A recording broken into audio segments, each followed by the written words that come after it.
ได้นำเอาธรรมะออกสู่ศรัทธาประชาชนทั้งหลายเป็นประจำทุกวันโดยพัดเวียนเปลี่ยนกันมาจัดทำ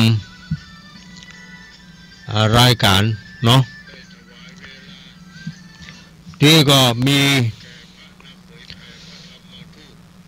พระนักเผยแผ่พระธรรมทูตได้นำเอาหลักธรรมคำสอน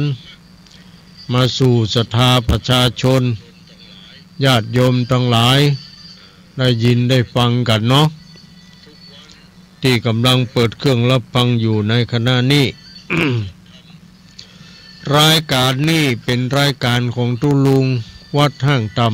ำชื่อว่ารายการประทีปธรรมวันพฤหัสบดีนะวันนี้ก็เป็นวันพฤหัสบดีที่22พฤษภาคมพุทธศักราช2568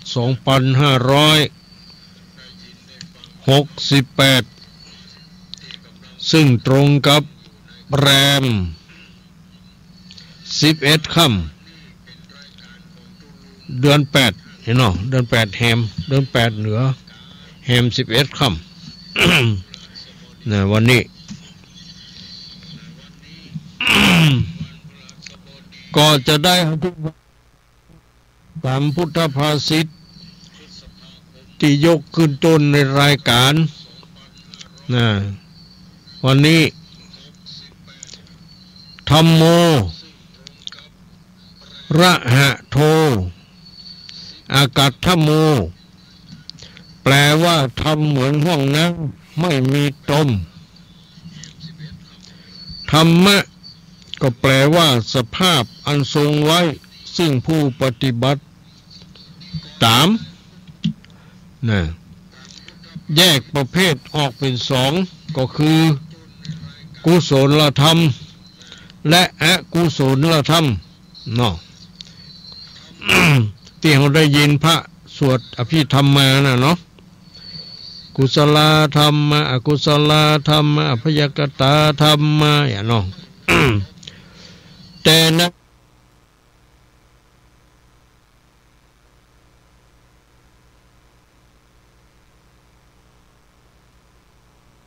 บริสุทธิ์สามารถชำระล้างจิตใจที่สกปรกให้สะอาดบริสุทธิ์ได้เนี่ยบางทีจิตใจเขามันสกปรกอย่างใดก็คือสกปรกไปด้วยกิเลสอยู่ในจิตในใจนั่นแหละ ความโลภความอยากอะไรต่างๆเหล่านี้แหละมันเป็นจิตที่สกปรกพูดว่าอย่างนั้นเพราะฉะนั้นก็ ในเมื่อสกปรกคือสะอาดบริสุทธิ์ได้ก็ด้วยอาศัยธรรมนี่แหละชำระล้างจิตใจตามสติกำลังศรัทธาของผู้ประพฤติปฏิบัตินั้นและก่อให้เกิดประโยชน์และความสุขทั้งในโลกนี้และโลกหน้าตามสมควรแก่การปฏิบัติเปรียบเสมือนห้วงน้ำที่มันบ่มีเพื่อตมสามารถที่จะนำมาดื่มกินได้และนำไปใช้ประโยชน์อย่างอื่นได้แถมด้วยอันนี้คือข้อเปรียบเทียบว่าระหว่างจิตใจของเฮานั่นมันมีกุศลธรรมหรือว่าอกุศลธรรมอยู่นี่ถ้ามันมีกุศลธรรมอยู่ก็ได้ชื่อว่าจิตใจขาวบริสุทธิ์สามารถชำระล้างจิตใจที่มันสกปรกให้สะอาดบริสุทธิ์ได้ แต่ถ้าจิตใจมันเป็นอกุศลธรรมนี่เนาะ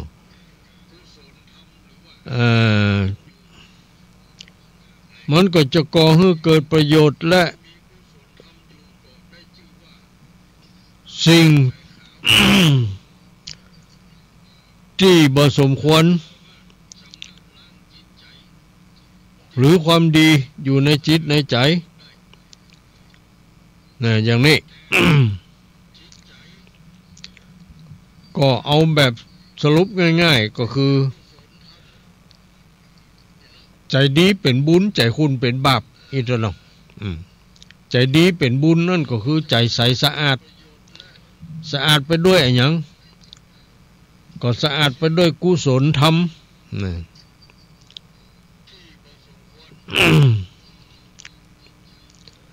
ได้แก่ธรรมอันขาวบริสุทธิ์นะ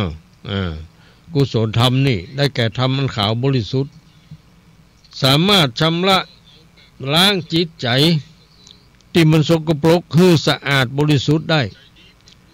ตามสติกำลังศรัทธาของผู้ที่ประพฤติปฏิบัตินั่นและก่อให้เกิดประโยชน์และก็ความสุขทั้งในโลกนี้และก็โลกหน้าด้วยตามสมควรแก่การปฏิบัติเปิ้นก็เปรียบเสมือนห้วงน้ำที่มันบ่มีเปลือกที่มันบ่มีเปลือกมีตมนี่เนาะที่มันบ่มีเปลือกตมสามารถที่จะนำมาดื่มกินได้เนี่ยอย่างเฮาไปในแพะในป่าก็ดีเนาะไปหันน้ำมันฝนตกห้วงกับที่มงที่ไหนอย่างใดก็ดีเอาดูแล้วโอ้มันก็ใสสะอาด เฮาก็สามารถเอาตองไปควักไปตักมาดื่มกินได้แต่ถ้าน้ำนั่นมันสกปรกขุ่นมัวไปบ่พอมันมีขี้นกขี้หยังทำ อยู่ในหั่นนี่เนาะต้องดูแล้วมันบ่สะอาดเฮาจะตักเอามากินก็กินบ่ค่อยลงนี่น่ะดื่มบ่ค่อยลงเพราะน้ำมันบ่สะอาดนี่เนาะ เนี่ยมันก็เหมือนกับ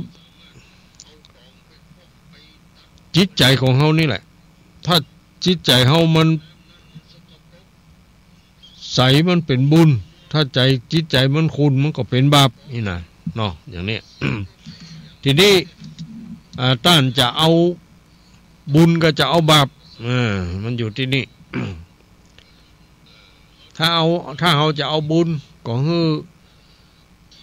ประพฤติปฏิบัติคือทานรักษาศีลเจริญเมตตาภาวนาอันนี้เรียกว่าเขาเอาบุญเอากุศลแต่ถ้าเขาจะเอาบาปคือจิตใจมันขุ่นมัวนั่นก็ด้วยการทะเลาะเบาะแว้งผิดเถียงกันฆ่าสัตว์ตัดชีวิตเนาะ อันนั้นต่างๆเรานั่นแหละที่มันบ่ดีนั่นแหละ เนาะก็มันก็สามารถแยกแยะได้สองอย่างเนี่ยนะนี่เขาก็จำแบบง่ายๆ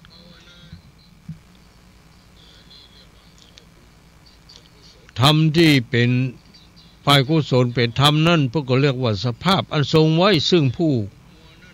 ความดีเนาะสภาพอันทรงไว้ซึ่งความดีอันนี้ข้อที่หนึ่งธัมโมระหะโทอากาศธัมโมธรรมะเหมือนห่วงน้ำไม่มีตมต่อไปข้อที่สองก็เรียกว่ามโนบุพพังขมาธรรมาแปลว่าธรรมทั้งหลายมีใจเป็นหัวหน้าสำเร็จด้วยใจเนี่ยเนาะตามที่ตุลุงเคยออกอากาศหลายครั้งเหมือนกันทุกสิ่งทุกอย่างมันอยู่ที่ใจเนี่ยเนาะ ถ้าใจมันสู้มันก็สู้ถ้าใจมันถอยมันก็ถอยนั่นแหละทำอันยังบ่ได้เนี่ยยังก็บ่ได้ อย่างเขาจะทำบุญนี่จิตใจเขาก็อยากจะทำบุญเนี่ยมันก็สั่งให้กายให้อย่างเขาทำส่งให้กายเขาทำหรือส่งให้ทางวาจาเขาเขาว่าอย่างออกไปในทางที่ดีนั่นแหละเนี่ยทำทั้งหลายมีใจเป็นหัวหน้าสำเร็จด้วยใจดังบาลีที่ว่ามโนบุพังขมาธรรมามโนเศรษฐามโนมายาเนี่ยแปลว่าทำทั้งหลายมีใจเป็นหัวหน้าสำเร็จด้วยใจบอกว่าต้นไม้ก็มีใจเนาะใจของต้นไม้นะมันอยู่กลางใจนี่ใจของต้นไม้มันแข็งหน่อยนะนอกจากใจตั้งนอกนั้นเพิ่นเรียกว่าเป็นเปลือกเป็นปีมันหนาบ้างบางบ้างแล้วแต่ประเภทของไม้เนี่ยธรรมนั้นก็ได้แก่เวทนาสัญญาสังขารธรรมนะธรรมในที่นี้ก็หมายถึงเวทนาการเสวยอารมณ์สัญญาความจำได้หมายรู้สังขารคือสภาพที่ปรุงแต่งจิตสังขารตัวนี้เรียกว่าสภาพที่ปรุงแต่งจิตมนะใจก็ได้แก่วิญญาณมนะก็คือวิญญาณ เป็นประธานแห่งธรรมทั้งสามคือเวทนาสัญญาสังขารนี่คำว่ามนะหรือคำว่ามนะเนี่ยนะหรือที่เรียกว่าใจนะ มันเป็นประธานแห่งธรรมทั้งสามนั่นก็คือเวทนาจะเสวยอารมณ์ได้จะมีความรู้สึกนึกคิดได้มันก็มาจากใจเนาะสัญญาความจำได้หมายรู้มันก็มาจากใจสังขารคือสภาพที่ปรุงแต่งจิตฮือเป็นบุญฮือเป็นบาปมันก็ปรุงแต่งจิตของเฮานี่ฮือเป็นบุญก็ได้ฮือเป็นบาปก็ได้เนี่ยความรู้สึกสุขทุกข์บ่สุขบ่ทุกข์หรือความจำอารมณ์มีรูปเป็นต้นหรือความคิดดีคิดชั่วคิดบ่ดีบ่ชั่วจะเกิดขึ้นนั้นมีความหูแจ้งคือใจเป็นประธานใจนี่เป็นประธานคือเป็นปัจจัยให้ธรรมทั้งสามนั่นเกิดขึ้นนะ ธรรมทั้งสามนั่นก็คือเวทนาสัญญาสังขารนี่แหละนะ ถ้าใจบ่เกิดขึ้น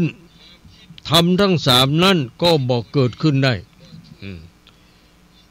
ทุกสิ่งทุกอย่างมันอยู่ที่ใจนะอย่างต้นไม้ใหญ่มันจะยืนต้นขึ้นได้อยู่นานมันก็มีใจอยู่ตรงกลางใจมันแข็งและหากแก้วของมันลงดินลึกลมปัดปาแต่ละครั้งมันก็บ่ไหวเจือนบ่ล้มบ่หักนี่เหมือนกัน คนเฮานี่ก็เหมือนกันถ้าคนใดจิตใจเข้มแข็งต่อกิเลสตัณหาต่อความโลภต่อความโกรธต่อความหลงเฮาบ่อ่อนน้อมถ่อมกับมันจิตใจเฮามันแข็งเรียกว่ามันนะก็ได้แก่จิตใจมันแข็งเนี่ยถึงแม้เขาจะเสวยอารมณ์ที่เป็นทุกข์เขาก็มีความอดทน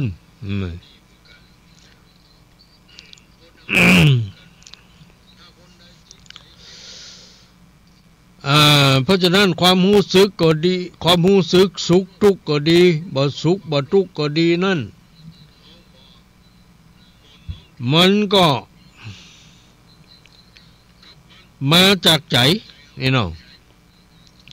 จะคิดดีคิดชั่วคิดบ่ดีบ่ชั่วจ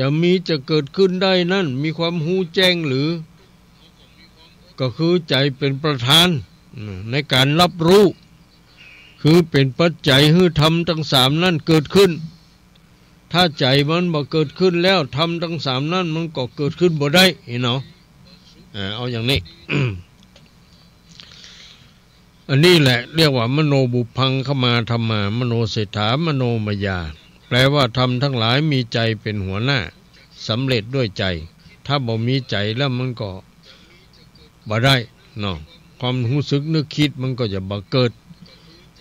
เวทนาความกระสวยอารมณ์อย่างต่างๆมันก็บ่เกิดสัญญามันก็จะบ่เกิดสังขารสภาพที่ปรุงแต่งก็จะบ่มีเพราะมันบ่มีใจอ่ะเนาะเหมือนกับคนตายเขาว่าง่ายคนตายนั้นมันก็บ่มาหายใจอ่ะในเมื่อมันมาหายใจเวทนามันก็บ่มีสัญญามันก็บ่มีเนาะสังขารสภาพที่ปรุงแต่งจิตมันก็บ่มีอย่างสุยังอ่ะก็คือมันบ่ดิ้นบ่ตวงอ่ะมันตายอ่ะเนาะเหมือนกับนาฬิกาตายมันก็บ่เดินอ่ะเนาะนี่นะ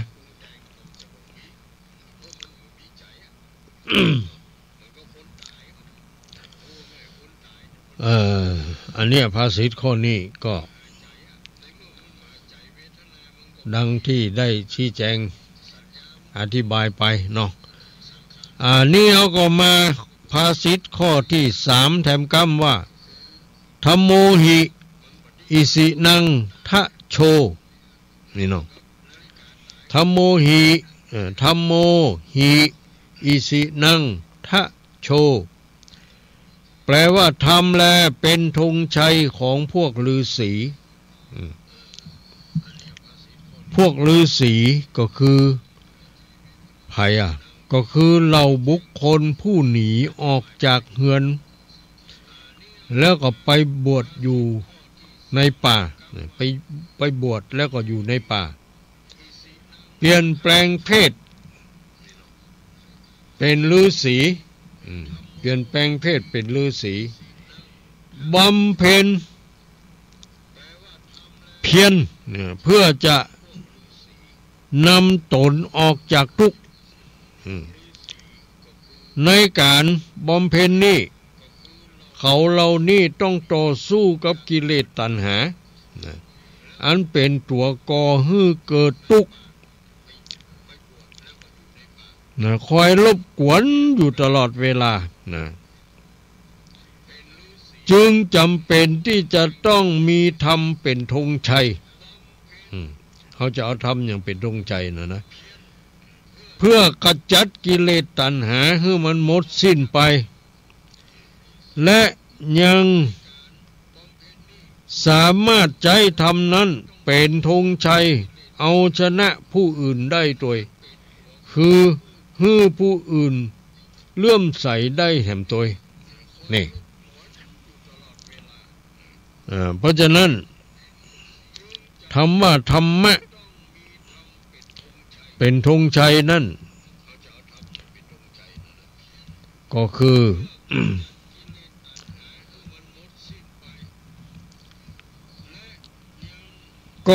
ก็คือต่อสู้กับกิเลสตัณหานั่นแหละ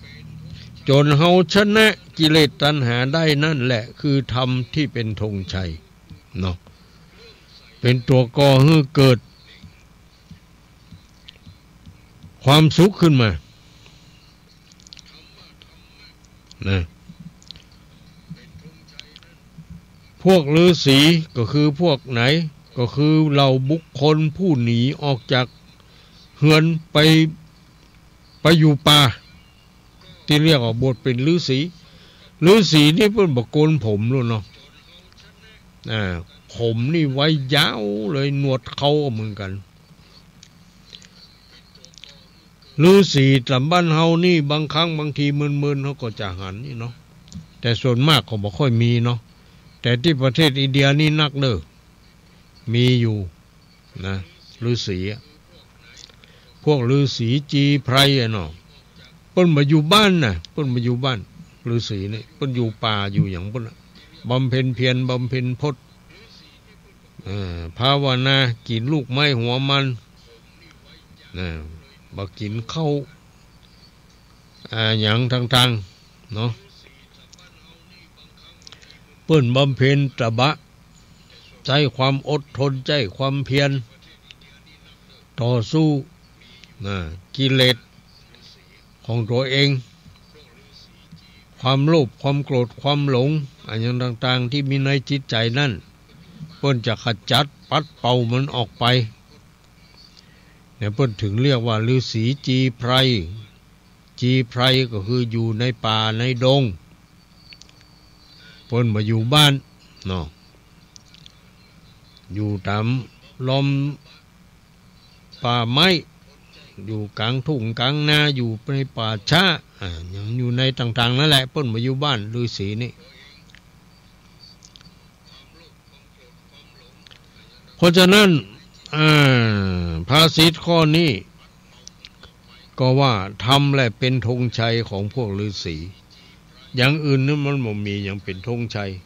คือถ้าว่าฤาษีเนี่ยชนะกิเลส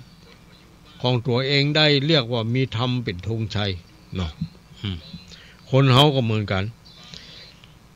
เฮาอยากจะให้ธรรมเป็นธงชัยของเฮาก็ต้องปฏิบัติธรรมนะปฏิบัติธรรมเอาชนะให้มันได้อย่างความโลภเนี่ยเฮาบ่โลภ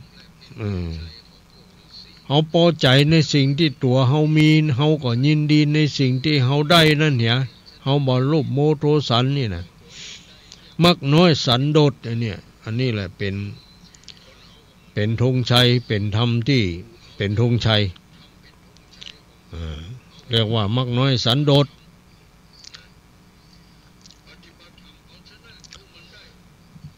แต่ว่าคนเฮานี่จะเอาชนะอะไรอย่างก็แล้วแต่ขอให้เอาชนะใจของตัวเองให้ได้ชนะกิเลสของตัวเองให้ได้ก็แล้วกันชนะอย่างอื่นนี่บางทีเขาชนะได้หมดแต่ว่าชนะกิเลสของตัวเองนี่บ่ได้นะเนี่ยเพราะเหตุใดก็เพราะว่าจิตใจมันอ่อนจิตใจมันบ่เข้มแข็งเนาะ คนใดจิตใจเข้มแข็งเนี่ยมันจะชนะกิเลสของตัวเองได้นะแต่ถ้าจิตใจอ่อนนี่มันชนะบ่ได้เนาะความอยากเข้ามามันก็ปล่อยให้มันอยากปล่อยให้มันโลภโมโทสันอยู่นั่นนี่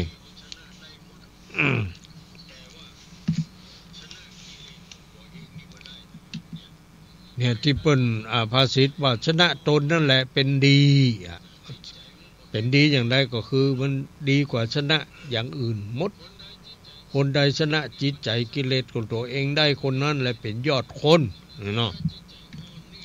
แต่ถึงวันนี้เฮาชนะได้ก่อนอีกเฮาชนะความอยากของเฮาได้ก่อเฮาชนะความโกรธของเฮาได้ก่อเฮาชนะความหลงของเฮาได้ก่อถึงวันนี้เฮายังมัวลุ่มหลงอยู่กะตาเฮาแจ้งก่อเนาะก็ว่าใจตาเฮามันขุ่นมัวมันมืดมันสลัว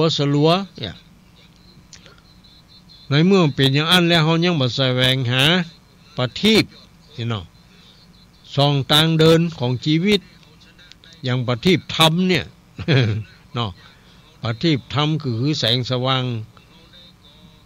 ทางธรรมเนี่ยเนาะแต่ส่วนมากมันเป็นอย่างอันเนาะมันชอบที่จะไปหาทางที่มันมืดเนี่ยพี่แจ้งก็บ่ค่อยไปเนาะชอบมืดคนเฮานี่เป็นอย่างนั้นส่วนมากนะส่วนมากเป็นอย่างนั้น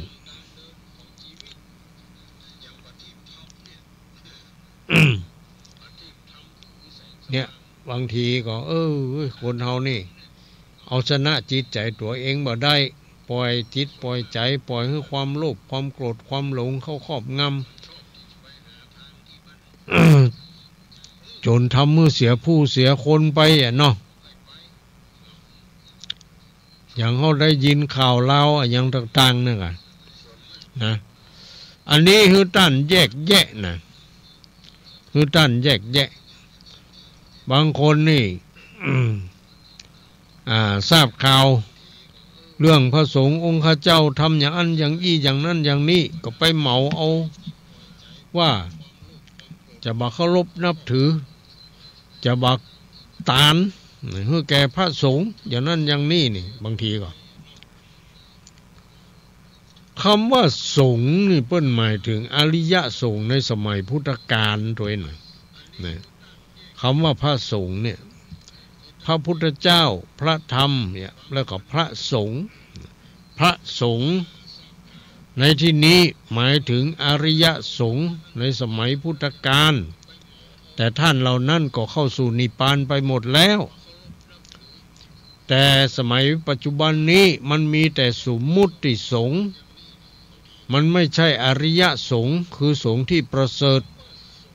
มันเป็นสมมุติสงฆ์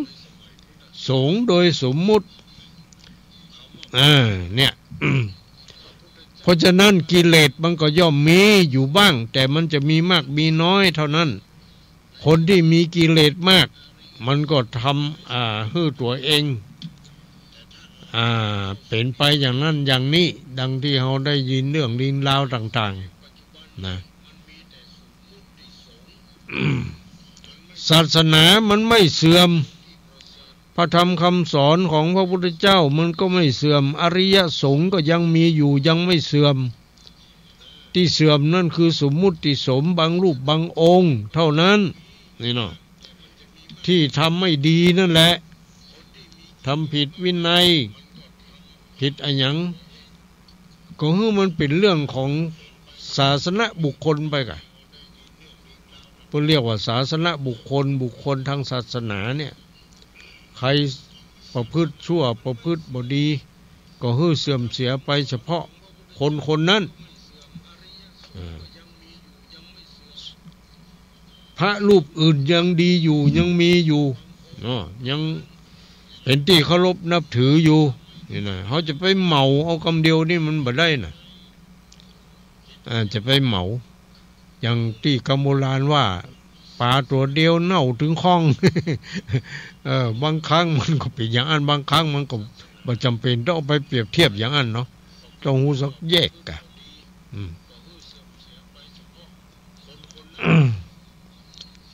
อันเนี้ยศาสนาพุทธเฮานะพระพุทธเจ้าท่านก็สอนนักสอนหนาแต่หมู่เฮาทั้งหลายมันบ่ฟังหรือฟังแล้วก็บ่ค่อยฮู้เข้าใจขอให้มันได้สติได้ปัญญากะคือมันฟังแล้วให้มันได้ความคิด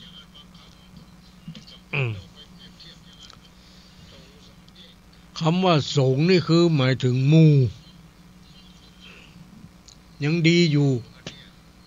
พระภิกษุนี่หมายถึงบุคคลนี่เนาะมันจะดีเหตุถึงมดมันก็เป็นไปบ่ได้มันจะเลวเหตุถึงมดมันก็เป็นไปบ่ได้มันก็เหมือนหน่วยไม้ผลไม้นั่นกะอย่างมะม่วงก็ดีมะม่วงบางแก่นบางผลยังบ่ทันสุกหล่นเหี่ยไปปนละมันเป็นแมงเป็นเฮือง เนี่ยแมงเจาะมันมะม่วงบางหน่วยก็อยู่ได้จนสุกเขาออกมาปอกมากินลำหวานเนาะมันอย่างนั้นนะเจอมันดีถึงมดเป็นไปบ่ได้เนาะยังสมมุติสงฆ์นี่เหมือนกันหมู่มากแต่นะบางรูปบางองค์มันก็ดีเนาะบางรูปบางองค์มันก็บ่ดีเนาะเขาก็เลือกเอากันตนบ่ดีเขาก็บ่ต้องไหว้บ่ต้องหยังก็ได้เขาก็ไปไหว้ตนที่ดีๆกะจะไปเหมาเหี่ยประตกประเสียงบางคนว่าพระสงฆ์จุบตานอีหลงอาจจะไหว้กับพระพุทธเจ้ากับพระธรรมนะว่าพระสงฆ์นี่ไว้ใจบ่ได้ ว่าไปเลยพ พระสงฆ์มันมาจากสงฆ์นั่นแหละอย่างศาสนาพุทธเนี่ยจะมาในเมืองไทยเฮาในประเทศสยามก็เพราะพระสงฆ์นำมาจากประเทศศรีลังกาเนาะพระอย่างโสนะพระอย่างนั้นน่ะ อุตระอย่างนั้นเพิ่นนำเอาพระธรรมคำสอนถ้ามีพระสงฆ์นำมาหรอก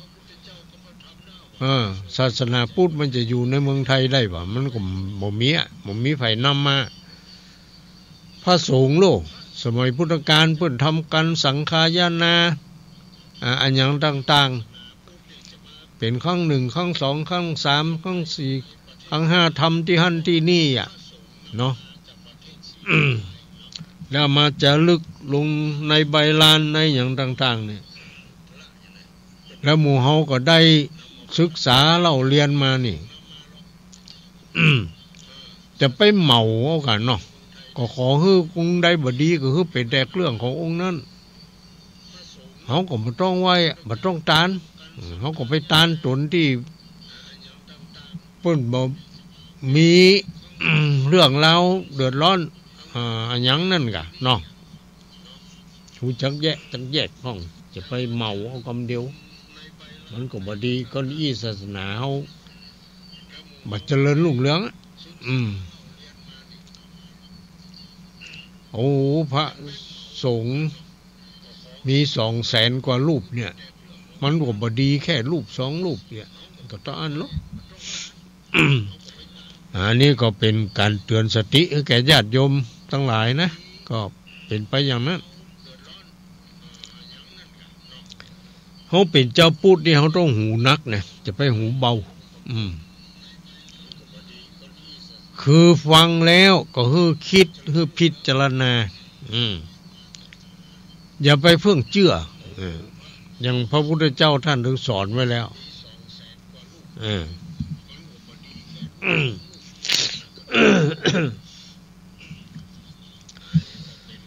อันนี้ก็ว่ากันไป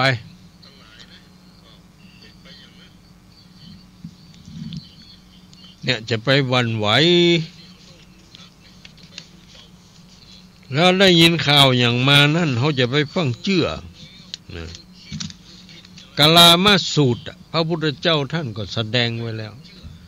อย่าไปเชื่อกรรมที่เขาเล่าลือกันมาโดยที่เขาบอกหูบ่หันบ่ได้ไปสัมผัส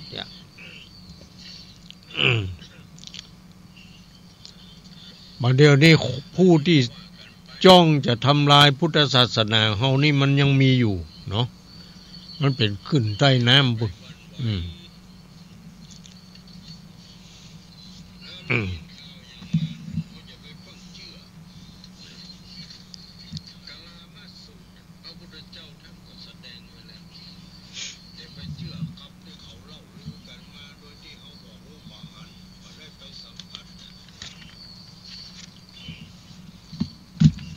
เอาก็บรรยายไปเพียงเท่าอี้ก่อนเนาะก่อนเดียวก็จะได้เล่านิทานคือแก่คุณหนูทั้งหลายได้ยินได้ฟังวันนี้นิทานนี่จะเอาเรื่องยังใดดี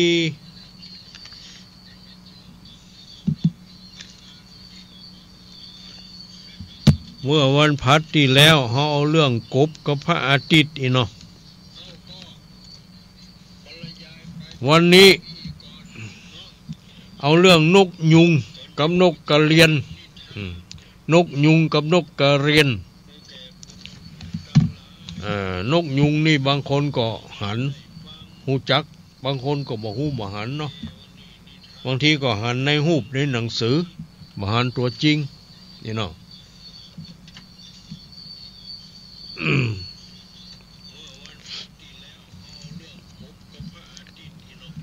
เขาก็ไปดูที่สวนสัตว์ก็ได้หรอกนกยุงพุทธมี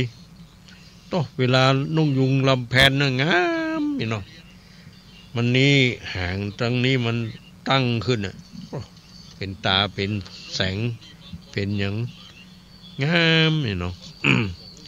อันนี้นกยุงกับนกกระเรียน นกกระเรียนนี่คอยาวว่าอย่างนั้นคอถ้าอย่างยาวเขาก็ยังไม่ค่อยรู้จักดีนะสูงยาวนกกระเรียนวันหนึ่งท่ามกลางแสงแดดอ่อนๆนะมีวันหนึ่งท่ามกลางแสงแดดอ่อนๆนกยุงตัวหนึ่งได้รำแพนหางอันสวยงามนะเพื่ออวดโฉมให้นกกระเรียนที่อยู่ใกล้ๆดูนี่นกยุงมันก็แผ่พังพานแผ่นี่มันเนาะเพื่อจะอวดโฉมให้แก่นกกระเรียนที่อยู่ใกล้ๆดูพร้อมกับพูดโอ้อวดนกกระเรียนว่าหางของข้าเทียบได้กับเสื้อคลุมของพระราชาอีหลงมานะที่มีสีสันสวยงามทั้งสีม่วงสีรุ้งและสีทองแต่ดูตัวเจ้าสิไม่มีสีสันสวยงามอะไรเลยนี่อันนี้นกยุงว่าแก่นกกระเรียนนะนอกจากสีขี้เถ้าสกปรกเท่านั้นอย่างนั้นนะนกสัตว์นี่มันก็ว่ากันได้มันเหมือนกับคนเขาเนี่ยไอ้เจ้าเนาะบางคนก็อวดตัวว่าตัวดีตัวงามอย่างอันอย่างอี้บางทีก็ไปตาคนนั้นคนนี้อย่างนั้นอย่างนี้อ่ะเนาะมันเป็นอย่างนี้นะเนี่ยนกยุงว่านกกระเรียนว่าตัวเจ้าเนี่ยไม่มีสีสันอะไรเลยที่จะงามเหมือนข้าอย่างนั้นเนาะมีแต่สีขี้เถ้า สกปรกเท่านั้นว่าอย่างนั้นทีนี้นกกระเรียนเนาะนกกระเรียนก็จึงตอบกลับไปอย่างภาคภูมิใจว่าแทนที่มันจะโกรธนะมันบ่โกรธนะนกกระเรียนมันตอบนกยุงไปอย่างภาคภูมิใจว่า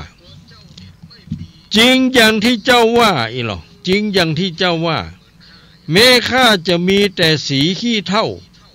แต่ข้าก็สามารถบินขึ้นไปได้สูงถึงบน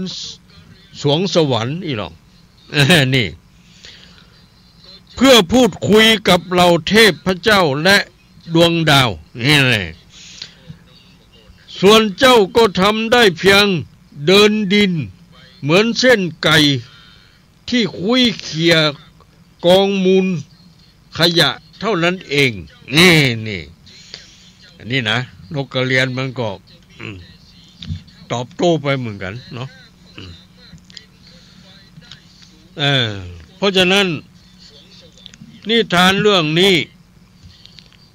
ก็สอนให้รู้ว่า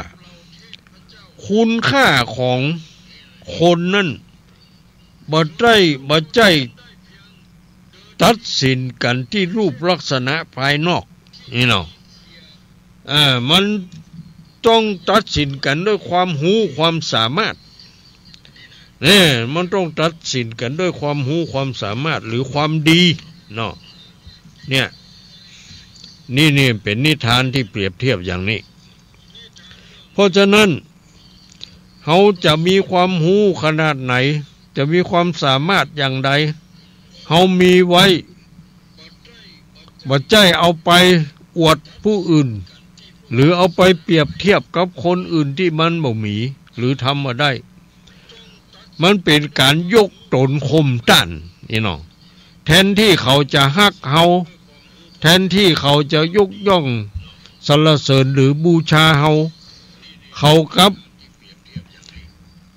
ติฉินนินทาเขาย่อมติฉินนินทาเฮาแล้วเขาตอบโต้เฮาอย่างเสียหาย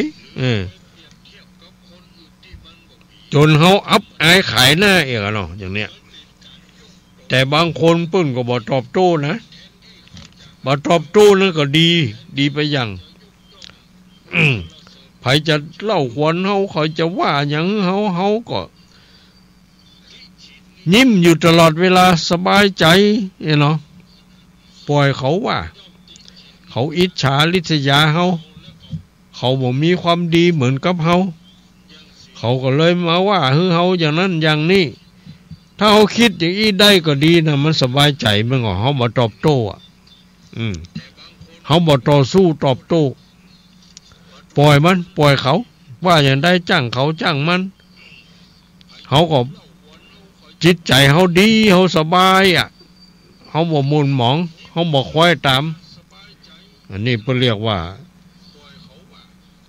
คนดีมีปัญญามีปัญญาอยู่ข้างในแน่นี่เนาะ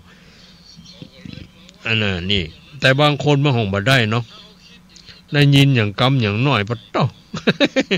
โกเลบังเลหูเสาะหาเรื่องปากเสาะหาเรื่องหาเหตุเนี่ยอย่างเนี้ยอันเนี้ยเปิ้นว่าคนเฮานี่มันก็ต่างกันมีอย่างเนี้ยเนาะก็จะได้ก็ดีก็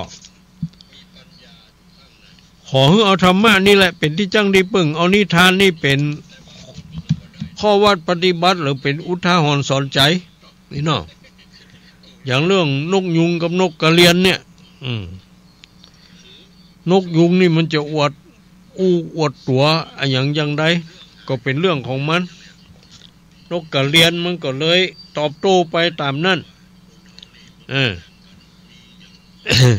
เพราะว่าความรู้ความสามารถของแต่ละคนมันบ่เหมือนกันเนาะบางคนก็มีความรู้ดีแต่ความประพฤติบ่ดีบางคนบ่มีความรู้แต่ความประพฤติดีเนาะแต่บางคนมีทั้งความรู้ดีมีทั้งความประพฤติดี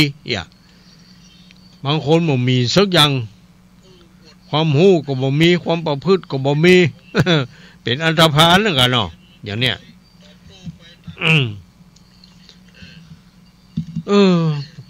คนเฮานี่บางทีมันกลัวกันเหลือก็ยังจะได้บ่ฮู้อิจฉาริษยาคอยกันกะเฮาก็บ่ฮู้ไผเผลอเปื้อไปหน่อยปะโทซ้ำเติมกันหิมตาย อันเรื่องบดีของคนอื่นเนี่ยเขาถึงเสาะหาแต้ๆน่ะแต่เรื่องบดีของตัวเองนี่บ่เสาะบ่หาปิดบังไว้เหี้ยเนี่ยเนาะเพราะฉะนั้นก็ดีไปอย่างหนึ่งก็คือเฮาจะได้ระมัดระวังตัวอย่าไปเผลอทำบ่ดีเข้าเนาะอย่าไปเผลอทำบ่ดีเข้าเฮาต้องทำดีทำถูกจิตใจเฮามีเมตตาความฮักแล้วก็เฮาจิตใจเมตตากรุณามุทิตาอุเบกขาเฮามีพรหมวิหารสี่อยู่ในจิตในใจของเฮาเนี่ยสบายละขอให้นำเอาธรรมะของพระพุทธเจ้านี่ไปประดับประดาจิตใจไว้เถอะมันถึงดีทั้งนั้นแหละธรรมะกาโมภวังโหติผู้ใคร่ธรรมเป็นผู้เจริญเนี่ยธรรมเทศสีปราสโวผู้ชังธรรมเป็นคนฉิบหายไผ่จังธรรมคนนั้นฉิบหายนี่นะจำภาษิตนี้ไว้ดีๆ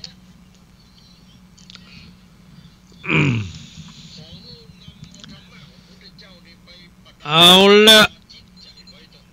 เล่านิทานก็เล่าไปแล้วตอนนี้ไปเขาจะอย่างใด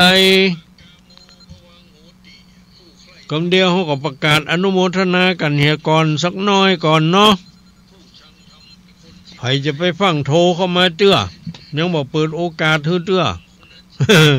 บางคนเนไว้นะก็ดีไปอย่างเนาะกูมาตั้นเขา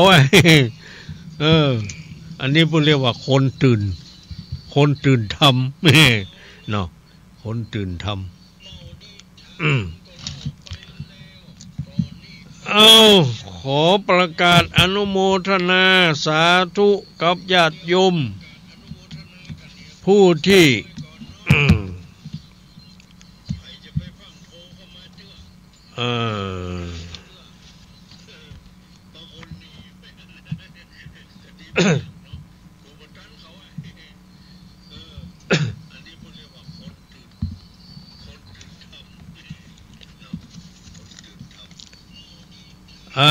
เมื่อวันที่อย่าง19อย่างวันที่อันแม่นะเมื่อวันที่19ที่ผ่านมานี่กันเนาะได้ไปทำบุญเจริญพระพุทธมนต์สืบจตาตุลุงดอยเปิ้นทำบุญอายุวัฒนะมงคลเนาะ76อีกอ่ะเพราะว่าใจใหญ่78กะเนาะ78ยังมี2ปี79 80จะ80ยัง2ปีเนาะโอ้ก็มีญาติโยมที่เป็น FC ไปกันนักเนาะถึงจังใหม่เมืองฝางเมืองเป้าลำปุนลำปังโอ้วันนั้นไปนักไปหลายอยู่พอดีก็มาได้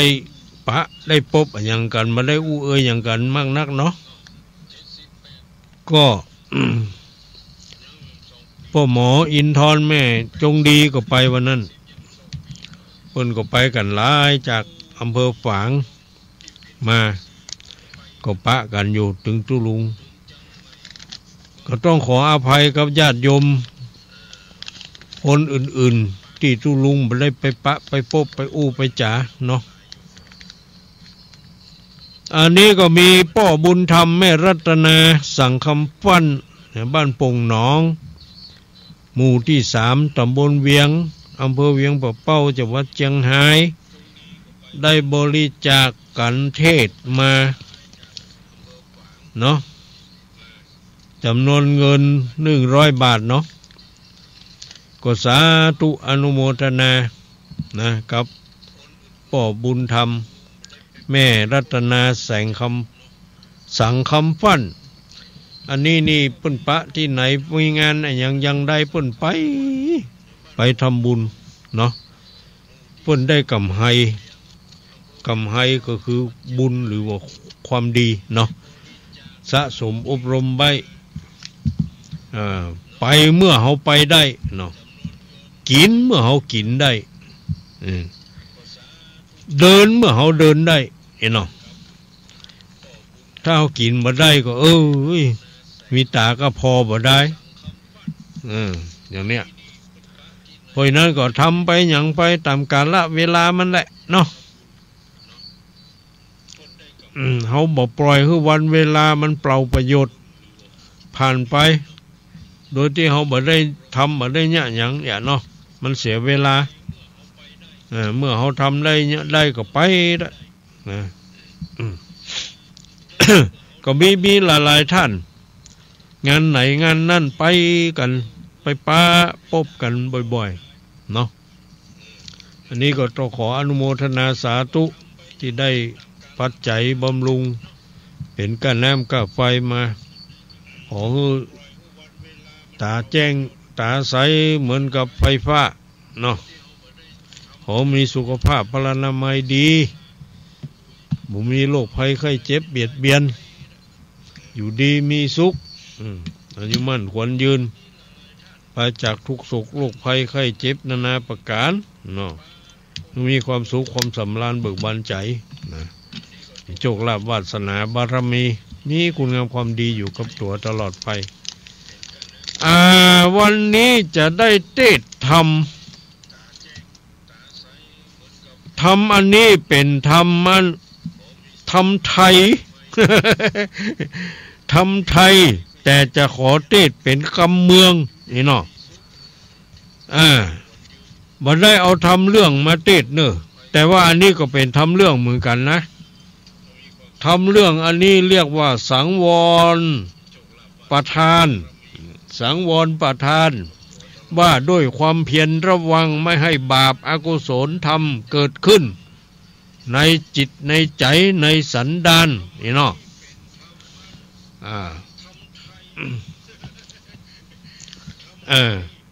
ทำไทยแต่ทุเจ้าเมืองเทศ เขาก็จะว่าเป็นกำเมืองนี่เนาะ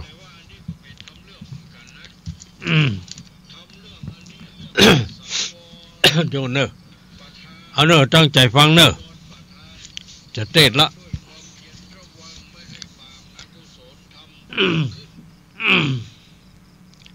นะโมตัสสะภะคะวะโตอะระหะโตสัมมาสัมพุทธัสสะอะหังวุจจติภิกขเวสังวารับประทานนันติ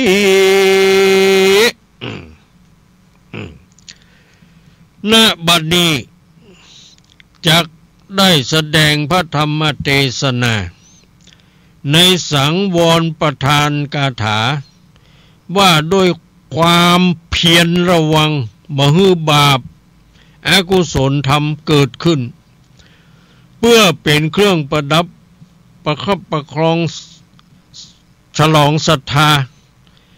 ประดับสติปัญญาบารมีเพิ่มพูนกุศลบุญญาราศีแก่ต้านสาธุชนญาติโยมคนดีทั้งหลายที่กำลังเปิดเครื่องรับฟังอยู่ในขณะนี้ผู้ตั้งใจสดับรับฟังพระธรรมเทศนาขอให้ต้านสาธุชนผู้มีศรัทธาอุบาสกอุบาสิกาผู้ใจบุญทุกท่านได้โปรดตั้งโสตประสาทของท่านเพื่อเป็นประหนึ่งภาชนะทองรองรับพระสัทธรรมเทศนาเพื่อให้เกิดธรรมสวนานิสงส์ตรงความมุ่งหมาย5ประการแห่งการฟังธรรมก็คือ 1. ได้ความหูใหม่ 2. ได้วิจัยเรื่องเก่า 3. ได้บรรเทากังขา 4. ได้พัฒนาความคิด 5. ได้ยกจิตให้แจ่มใสอันนี้มันเป็นอานิสงส์ของการฟังธรรมเนาะยกใจให้เยือกเย็นดังคำโบราณอาจารย์ที่ท่านกล่าวว่าฆ่าจังก็ต้องการงาฆ่าปลาก็ต้องการเนื้อฆ่าเสือก็ต้องการหนังถ้าสดับรับฟังพระธรรมเทศนาก็ต้องการปัญญานั่นเองนี่เนาะดำเนินความตัดที่ได้ยกมาเป็นอุเทศเบื้องต้นนั้นว่าอิทังบุจจติภิกขเวสังวรปัฏฐานังแปลความว่าความเปลี่ยนนี้เรียกว่าสังวรประทานหมายถึงความเปลี่ยนในการระมัดระวังมหึอกุศล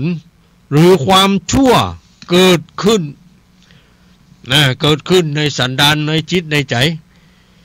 ก็และการแสดงธรรมเทศนาในวันนี้เป็นการแสดงพระธรรมเทศนาอันสืบเนื่องมาจากนโยบายของมหาเถรสมาคมร่วมกับสำนักงานคณะกรรมการป้องกันและปราบปรามการทุจริตแห่งชาติกล่าวคือมองเห็นความสำคัญในเรื่องการป้องกันและปราบปรามการประพฤติบัชอบของภาครัฐตลอดจนถึงประชาชนทั้งหลายจึงจัดมีการเสริมธรรมเสริมปัญญาครั้งนี้ขึ้นมาเพราะเล็งหันความสำคัญในการสนับสนุนส่งเสริมให้มีการนำหลักธรรมคำสอนในพระพุทธศาสนาบูรณาการเข้ากับหลักสูตรด้านทุจริตศึกษาหรือ Anti Corruption ดูเคชั่นโดยนำเอากรอบศีลธรรมหลักคำสอนในพระพุทธศาสนามาแสดงคือสัมมัปปทานสี่หรือความเปลี่ยนสี่ประการโดยจัดมีการเทศตามลำดับหัวข้อธรรมรวมอยู่6กันพระธรรมเทศนานี้เป็นกันที่ว่าด้วยสังวรประทานความเปลี่ยนระวังยับยั้งบาปอกุศลที่ยังบ่เกิดขึ้นบ่ฮื้อเกิดขึ้นสังวรประทานความเพียรพยายามระวังยับยั้งบาปอกุศลที่ยังบ่เกิดขึ้นบ่ฮื้อเกิดขึ้นเป็นการป้องกันบ่ฮื้อเกิดการทุจริตคอร์รัปชันสร้างภูมิคุ้มกันทางจิตใจสำรวมระวังบ่ฮื้ออกุศลมูล3ประการคือความโลภความโกรธความหลงกำเริบขึ้นเป็นบ่อเกิดของอกุศลกรรมทั้งหลายในทางพระพุทธศาสนามีหลักธรรมเพื่อนำมาใจป้องกันอกุศลธรรมบ่ให้เกิดปัญหาการทุจริตทำให้คนในสังคมกึดดีมีมโนสุจริตบ่กึดฉกฉวยผลประโยชน์ของส่วนรวมมาเป็นของตนสามารถคิดแยกแยะระหว่างผลประโยชน์ส่วนตนกับส่วนรวมโดยคำนึงถึงผลประโยชน์ส่วนรวมมากกว่าหลักธรรมที่สำคัญเพื่อความสำรวมระวังบ่ให้ความชั่วเกิดขึ้นในจิตใจนั่นบ่ให้มีกิเลสคือโลภะโทสะโมหะเกิดขึ้นในใจของแต่ละบุคคลหลักธรรมนั้นก็ได้แก่สังวร5ประการก็คือได้แก่1ศีลสังวรสติสังวรญาณสังวรขันติสังวรวิริยะสังวรก็จะขอขยายความดังต่อไปนี้1ศีลสังวรสำรวมด้วยการรักษาศีลสำหรับบรรพชิตหรือปฏิโมกข์สังวรศีลสำหรับฆราวาสผู้ครองเรือนจะหมดจดได้ด้วยสมาทานวิรัตมีเจตนางดเว้นด้วยสมาทานเบญจศีลบางท่านมีคุณธรรมสูงอันนับเนื่องโดยมีหิริโอตตัปปะละอายชั่วกลัวบาปเมื่อประสบโลภะที่เกิดเฉพาะหน้าสามารถหักห้ามใจบ่ประพฤติตามอำนาจกิเลสเรียกว่าสัมปัตตวิรัตสัมปัตตวิรัต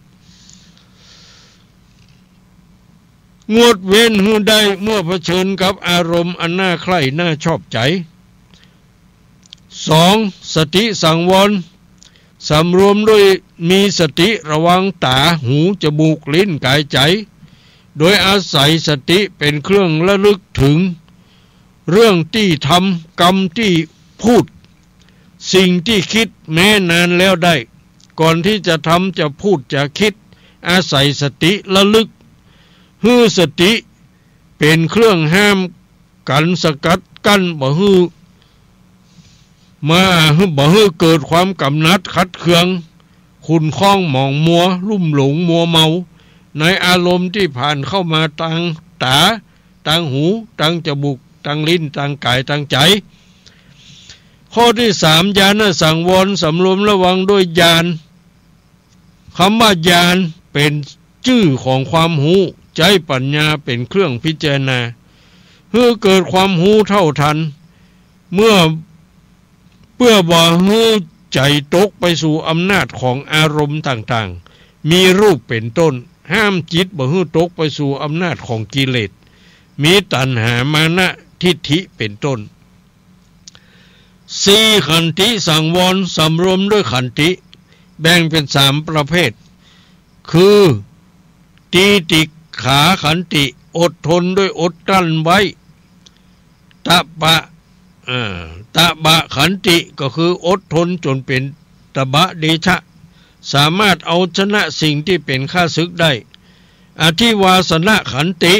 อดทนจนสามารถทำให้สิ่งที่เป็นข้าศึกเป็นเพื่อนเป็นมิตรกับตนใจประโยชน์จากสิ่งเหล่านั้นได้อดทนบ่ให้ความอยากครอบง แม้จะมีอามิตรสินจ้างต้องมีความอดทนบ่เรียกบ่รับบ่สนับสนุนการกดโกง5วิริยะสังวรสำรวมด้วยความเปลี่ยนคือพยายามขับไล่บรรเทากำจัดอกุศลวิตกที่เกิดขึ้นแล้วให้หมดไปตลอดจนละมิจฉาชีพเพียรแสวงหาปัจจัย4เลี้ยงชีวิตด้วยสัมมาชีพที่เรียกว่าสัมมาอาชีวะก็คือการเลี้ยงชีวิตชอบนั่นแหละนอกจากจะสำรวมระวัง5ประการข้างต้นนี้แล้วการสำรวมระวังอินทรีย์6ก็คือตาหูจมูกลิ้นกายใจมาฮื้อยินดียินร้ายในเวลาเมื่อเฮาหันรูปเมื่อเฮาฟังเสียงเมื่อเฮาดมกลิ่นลิ้มรสถูกต้องโผฏฐัพพะรู้ธรรมารมด้วยใจระวังบ่ฮื้อกิเลสครอบงำใจบ่ปล่อยใจฮื้อไปตามกิเลสเนาะนับว่าเป็นความสำคัญอย่างยิ่งที่เฮาพึงเพียรระวังบ่ฮื้อบาปเกิดขึ้นภายในจิตใจในขั้นของการปฏิบัตินั้นพระพุทธเจ้าทรงสอนให้ปลูกฝังความพอใจในการที่จะสำรวมระวังเพื่อบ่ให้บาปเกิดขึ้นภายในจิตอันได้แก่การสำรวมอินทรีย์ทั้ง6ก็คืออะไรอย่างก็คือตาหูจมูกลิ้นกายใจเวลาตามันหันรูปหูมันฟังเสียงหูดังมันดมกลิ่นลิ้นมันลิ้มรสถูกต้องโผฏฐัพพะรู้ธรรมารมณ์ด้วยใจบ่ฮื้อความยินดียินร้ายเกิดขึ้นครอบงำจิตใจเหตุการณ์ต่างๆที่เป็นข่าวสารทุกวันนี้เรื่องการทุจริตเกิดขึ้นก็เพราะในสิกขาบทที่6แห่งมุสาวาทวรรคพระวินัยปิฎกมหาวิภังค์ความว่าสมัยหนึ่งพระอนุรุทธะเถระเจ้าเดินทางไปพระนครสาวัตถีในโกศลชนบทได้ไปหมู่บ้านแห่งหนึ่งในหมู่บ้านนั้นมีสตรีผู้หนึ่งจัดเรือนพักสำหรับอาคันธุกะไว้ต้านเข้าไปหาสตรีนั้นแล้วได้กล่าวขอพักแรมในเรือนสักคืนหนึ่งสตรีนั้นได้มีจิตปฏิพัทธ์ในต้านพระอนุรุทธะหมายว่าหันพระอนุรุทธะแล้วมีใจฮักใคร่นี่ เรียกว่ามีใจปฏิพัทธ์พระอนุรุทธะเถระตั้งแต่แรกเห็นนางจึงเข้าไปหาต้านแล้วกล่าวความประสงค์เพื่อให้พระเถระเข้าไปอาศัยในห้องด้านในไม่ปะปนด้วยบุคคลอื่นแล้วจะประดับตกแต่งร่างกายมีกลิ่นแห่งเครื่องหอมเข้าไปหาต้านเรียกว่าอยากให้พระอนุรุทธะไปในห้องนอนของตัวเองนั่นแหละแล้วประโลมด้วยกิริยาท่าทางประการต่างๆพระอนุรุทธะท่านก็ได้นิ่งเสียแม้ครั้งที่2แม้ครั้งที่3ท่านก็ได้นิ่งเสียอยู่อย่างนั้นลำดับนั้นนางก็ได้เปลืองผ้า เหมือนจะได้ขนาดทาแป้งทาลิปยั่วยวนแล้วยังบ่สนใจยินดียินร้ายกะแบบมึงจะแก้ผ้า นางนี่แก้ผ้าออกแล้วก็เดินบ้างยืนบ้างนั่งบ้างนอนบ้างเนี่ยเบื้องหน้าต้านพระอนุรุทธะนั้นฝ่ายต้านอนุรุทธะก็สำรวมระวังอินทรีย์บ่ดู นี่บ่ประสัยกับนางจึงเกิดความอัศจรรย์นี่จึงนุ่งผ้าเรียบร้อยแล้วซบหัวลงกราบแทบเท้าของพระอนุรุทธะนี่แล้วก็ได้กล่าวคำขอเข้ามาต่อต้านพระเถระกล่าวยกโทษต่อนางบอกว่าบ่เป็นอย่างอาตมายกโทษให้เนาะรุ่งเช้านางได้ประเคนของแก่ต้านด้วยภัตตาหารอันประณีตด้วยมือของตนแล้วกราบไหว้ต้านได้ชี้ แจงให้สตรีนั้นเห็นแจ้งสมาทานอาหารร่าเริงด้วยธรรมมีคาถานางก็ได้กล่าวชมเชยภาษิตของท่านเปรียบเสมือนบุคคลหงายของที่คว่ำเปิดของที่ปิดบอกทางแก่คนหลงทางส่องประทีปในที่มืดคันแล้วนักพระรัตนตรัยว่าเป็นสรณะที่พึ่งที่ระลึกตลอดชีวิตนี่เรื่องนี้เป็นอย่างนี้เป็นอย่างนั้นสมมุติสงฆ์นี่อย่างใดหมูเนาะ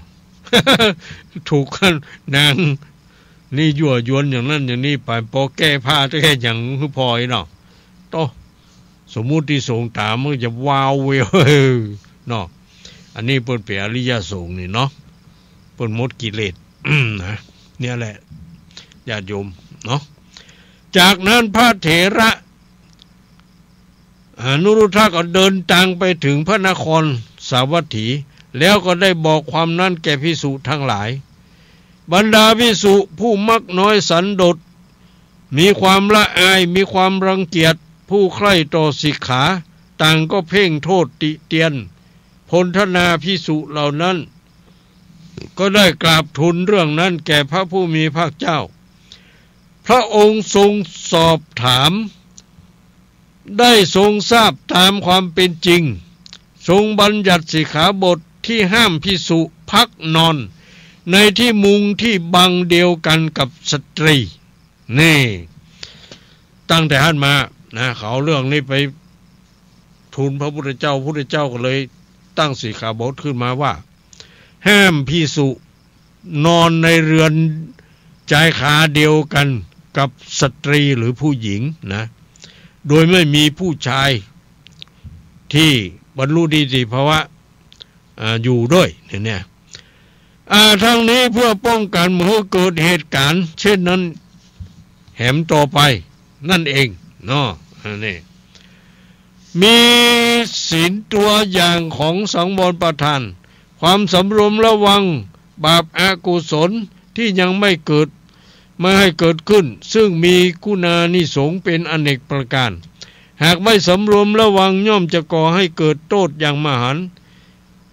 พึงเห็นอุทาหรณ์ในปัญจาลีรุกชาดกเตระปัตตชาดกธรรมกถาคุตการนิกาย ชาดกความว่านาดิตการครั้งพระเจ้าพรหมทัตเสวยราชสมบัติณกรุงพาราณสีพระโพธิสัตว์บังเกิดเป็นพระโอรสองค์เล็กที่สุดแห่งพระราชานั้นทรงบรรลุความเป็นผู้รู้เดียงสาโดยลำดับวันหนึ่งทรงพระดำริว่าพี่ชายของเรามีมากเราจักได้ราชสมบัติสืบสันติวงศ์สันตติวงศ์ในพระนครนี้ไหมหนอคันแล้วพระองค์ได้ทรงดำริว่าต้องถามพระปัจเจกพุทธเจ้าดูจึงจะรู้แน่ในวันที่สองจึงมีพระดำรัสถามความนั้นพระปัจเจกพุทธเจ้าเหล่านั้นได้บอกกับท่านว่าพระองค์จักไม่ได้ราชสมบัติในพระนครนี้แต่จากพระนครนี้ไปในที่สุด120 โยชน์ในคันธารัฐ มีพระนครชื่อว่าตกศิลามีพระนครชื่อว่าตกศิลาในระหว่างทางในดงดิบใหญ่มีอันตรายอยู่ข้อสำคัญทางนั้นชื่อว่าอมนุษย์กันดารอมนุษย์ก็คือไม่ใช่มนุษย์นะจำพวกยักษ์จำพวกอย่างนี้แหละในย่านนั้นมียักษินีพากันเนรมิตบ้านศาลาไว้ในระหว่างทางตกแต่งที่นอนอันมีค่าบนเพดานแผ่วพราวไปด้วยดาวทอง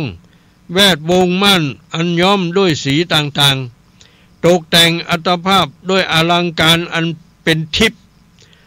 พากันนั่งในศาลาทั้งหลายนวงเหนียวเหล่าบุรุษผู้เดินทางไปด้วยถ้อยคำอ่อนหวานด้วยท่าทีอันยียวนของตนทำให้เหล่าบุรุษตกอยู่ในอำนาจกิเลสจนได้เมื่อได้ทำอาชาจาร ร่วมกับตนแล้วก็พากันเคี้ยวกินพวกนั้นเสียในที่นั่นเองนี่หมายความว่ามันตกแต่งบ้านปราสาทอย่างสวยงามมันคอยดักเอาพวกกะที่เดินทางนั่นเอาไปเป็นผัวเป็นหยังนี่นะในเมื่อสำเร็จความใคร่อย่างแล้วยักษ์มันก็หักคอโป้ใจมันนั่นกินเป็นอาหารนี้เนาะตรงเนี้ยทำให้สิ้นชีวิตพวกนางยักษินีจะคอยจับสัตว์ผู้มีรูปเป็นอารมณ์นะโดยรูปเป็นต้นถ้าพระองค์จักไม่ทำลายอินทรีย์ทั้งห้าดูคือฟังเสียงดมกลิ่นลิ้มรสรับสัมผัสเลยคุมสติไว้ให้มั่นคงเดินทางไปจะได้ราชสมบัติในพระนครนั้นในวันที่7นี่ว่าอย่างนั้นขันพระโพธิสัตว์ทรงทราบดังนี้แล้วจึงพาชนบริวาร5 คนเดินทางไปพร้อมกับรับสั่งถึงอันตรายในระหว่างทางขอให้สำรวมระวังอินทรีย์คือตาหูจมูกลิ้นกายใจชนบริวารทั้ง5เมื่อติดตามพระโพธิสัตว์ไปเรื่อยๆพากันหลงด้วยรูปเสียงกลิ่นรสโผฏฐัพพะคนละอย่างตามลำดับจึงตกเป็นอาหารของนางยักษินีเหลือแต่พระโพธิสัตว์เท่านั้นที่จะสำรวมระวังไม่หลงด้วยรูปารมณ์เป็นต้นทรงระวังรักษาใจไม่ให้ตกไปในอำนาจธรรมารมณ์ท้ายที่สุดจึงทรงได้ราชสมบัติในตกศิลานครโดยสวัสดีบุคลาธิฐานอธิบายจากชาดกนี้มีอยู่ว่าสังสารวัฏหมายถึงหนทางยาวไกลอายุมนุษย์หมายถึงหนทางใกล้อายุมนุษย์ครั้งพุทธกาลประมาณ80หรือถึง100 ปีเหล่านางยักษ์ก็หมายความว่าผู้สร้างวัตถุกรรมกิเลสกรรมอันเต็มด้วยอารมณ์อันน่าพิสมัยผ่านเข้ามาล่อลวงยุแย่ให้หวั่นไหวผู้สร้างสรรค์อารมณ์เหล่านั้นมี2 ประการคือธรรมชาติสร้างสรรค์มนุษย์สร้างสรรค์กำหนดเวลาเดินทาง7 วันหมายความว่ามนุษย์ทุกรูปทุกนามแม้จะมีอายุมากน้อยสักปันไรก็ย่อมต้องใช้เวลาเพียง7 วันคือ1 สัปดาห์เท่านั้นหมุนเวียนเปลี่ยนวนจากวันอาทิตย์จวบถึงวันเสาร์สมเด็จพระบรมศาสดาทรงแสดงโดยมุ่งชี้แจงเปรียบเทียบปุถุชนผู้เวียนวนในวัฏสงสารเทียบด้วยบริวารชนทั้ง5เพื่อให้เห็นว่าแต่ละคนพ่ายแพ้แก่อารมณ์อันน่าใคร่น่าปรารถนาน่าพอใจที่เข้ามากระทบทางจักขุทวารเป็นต้นทรงย้ำว่าอารมณ์เหล่านั้นนางยักษินีเป็นผู้เนรมิตขึ้นมาเพื่อล่อลวงใจบุคคลให้หลงเพลิดเพลินละเริงไปมิได้รู้อัตรู้ธรรมผู้ใดตกอยู่ในอำนาจแห่งอารมณ์เหล่านั้นก็จะต้องหลงวนเวียนในวัฏสงสารจมลงด้วยอำนาจกิเลสเหลือแต่พระองค์ที่ทรงรักษาใจไว้อย่างมั่นมิได้หวั่นไหวคลอนแคลนด้วยธรรมารมณ์ที่มากระทบไม่ประสบความพ่ายแพ้แก่อารมณ์อื่นอันผ่านเข้ามากระทบทางตาหูจมูกลิ้นกายใจด้วยได้พิจารณาเห็นตามความเป็นจริงว่าอารมณ์เหล่านั้นล้วนตกอยู่ใต้กฎไตรลักษณ์มิใช่แก่นสารสาระมิอาจยึดถือว่าเป็นจริงมิอาจยึดครองว่าเป็นอัตตาผู้ใดสำรวมกายระวังใจไม่ให้หลงละเลงไปกับอารมณ์ต่างๆเหล่านั้นแม้พระองค์ผู้นั้นย่อมประสบความดีงามความสำเร็จในชีวิตอย่างแท้อย่างเที่ยงแท้สังวรประทานเป็นคุณธรรมสำคัญสำหรับประชาชนทุกคนในสังคมเพื่อป้องกันบ่ให้มีสิ่งยั่วยุเกิดขึ้นเป็นการปลูกฝังคุณธรรมศีลธรรมจริยธรรมแก่เยาวชนผู้เป็นกำลังสำคัญของชาติป้องกันจิตใจบ่ให้ตกไปในอำนาจของกิเลส ปฏิบัติบำเพ็ญตนดำเนินชีวิตตามคันลองของธรรมเพื่อบรรลุคุณลักษณะอันพึงประสงค์ของพลเมืองที่ดีของชาติศาสนิกชนที่ดีของพระศาสนาสืบไปเทศนาประโยสาเนในอวสานเป็นที่สุดแห่งพระธรรมเทศนานี้รัตนัตยานุภาเวนะรัตนัตยะเตชะสา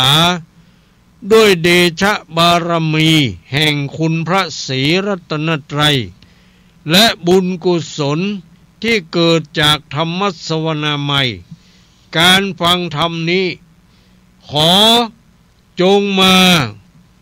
รวมกันเป็นดบะเป็นเดชะเป็นพลวะปัจจัยอำนวยอวยพรให้แก่ท่านทั้งหลาย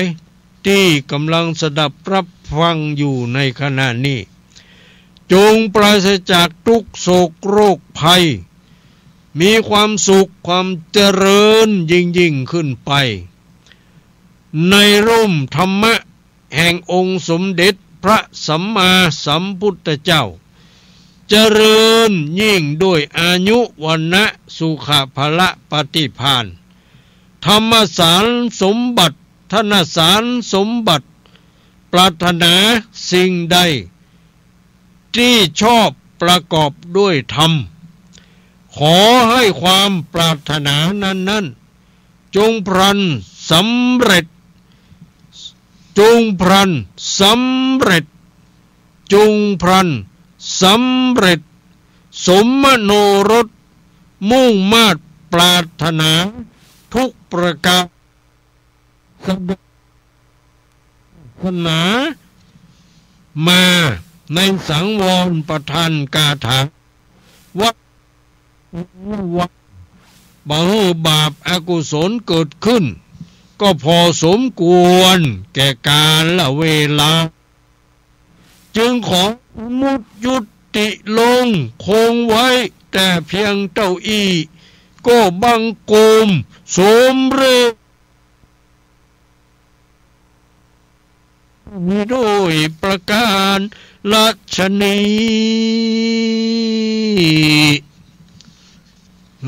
จบแล้วบ่ ฟังหูเรื่องก่อนนี่ว่าด้วยสังวรประทานคือการเพียรระวังมือบาปอกุศลเกิดขึ้นก็ขอให้เฮามีจิตใจมั่นคงจิตใจแข็งนั่นแหละบ่หวั่นไหวต่ออารมณ์กิเลสตัณหาที่มากระทบทางตาทางหูทางจมูกทางลิ้นทางกายทางใจอย่าไปยินดียินร้ายมันถ้ามันสุขก็เรียกว่าสุขเนาะสุขเนาะ ถ้ามันทุกข์ก็ทุกข์เนาะทุกข์เนาะถ้ามันเฉยๆก็เฉยๆเนาะเฉยๆเนาะเนาะคือเฮาบ่ไปยินดียินร้ายกับมันนะความทุกข์มันก็อย่าเกิดขึ้นกับจิตใจเฮาจิตใจเฮาก็โล่งโปร่งเตียนสบายเนาะอย่างนี้นะยึดเอาธรรมะนี่แหละเป็นที่พึ่งเนาะธัมโมเมนาโถเนี่ยขอพระธรรมเป็นที่พึ่งสังโฆเมนาโถขอพระอริยสงฆ์เป็นที่พึ่งขอสมมุติสงฆ์ที่ดีๆเป็นที่พึ่งนี่เนาะที่ไม่ดีนั่นไม่เอาเป็นที่พึ่ง ว่ากันไปเนาะเอาและญาติโยมทั้งหลายตอนนี้ก็มาถึงชั่วโมงสุดท้ายยังแถมอยู่25 นาทีก็จะเปิดโอกาสให้แก่ญาติโยมทั้งหลายได้โทรเข้ามารายงานการรับฟัง